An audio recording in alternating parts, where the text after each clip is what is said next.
Hello bachcho, let's read this given question. So the given question says that a sample of an ideal gas undergoes an isothermal expansion if dq, du and dw represent the amount of heat supplied, the change in internal energy and the work done respectively then.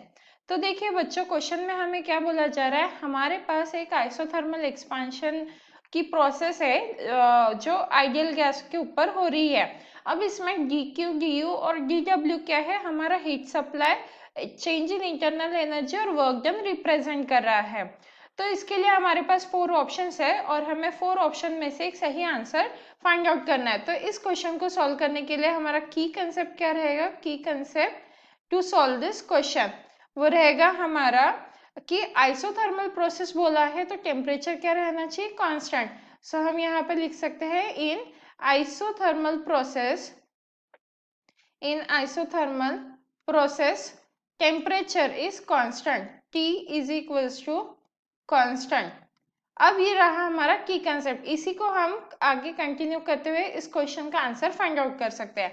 अब की concept में हमने लिखा है कि जो temperature है वो कांस्टेंट रहता है, मतलब टेम्परेचर में कोई भी चेंजेस नहीं हो रहे हैं, और टेम्परेचर में कोई भी चेंजेस नहीं हो रहे हैं मतलब डेल्टा टी क्या है, हमारा 0 है। अब अगर डेल्टा टी 0 है तो हमें पता है डेल्टा यू, जो delta u is equals to d u से भी डिनोट किया जाता है, उसकी वैल्यू क्या होती है 3/2 into n r delta t, n r delta t. But अब डेल्टा टी तो 0 है हमारा, मतलब डेल्टा यू क्या आ गया, हमारा पूरा 0 आ गया।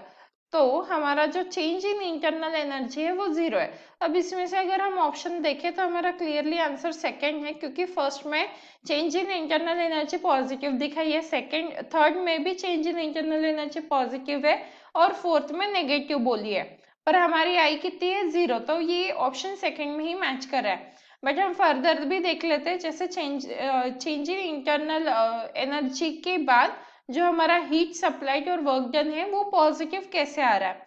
तो इफ अगर हम फर्स्ट लॉ ऑफ थर्मोडायनामिक्स देखें, फर्स्ट लॉ ऑफ थर्मोडायनामिक्स, तो फर्स्ट लॉ ऑफ थर्मोडायनामिक्स के हिसाब से क्या होता है, हमारा delta Q is equals to क्या होता है, delta Q is equals to delta U plus delta W होता है, पर इसमें डेल्टा यू तो 0 है, तो इसीलिए delta Q is equals to क्या हो जाएगा हमारा डेल्टा डब्ल्यू।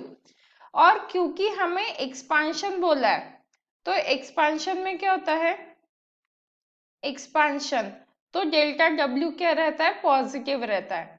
अब डेल्टा डब्ल्यू पॉजिटिव है मतलब डेल्टा क्यू भी क्या रहेगा, पॉजिटिव ही रहेगा, इसीलिए जो हमारा ऑप्शन 2 है वो करेक्ट आंसर है।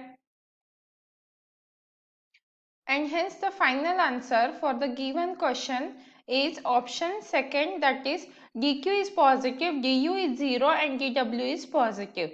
Hope you understood it well. Best of luck.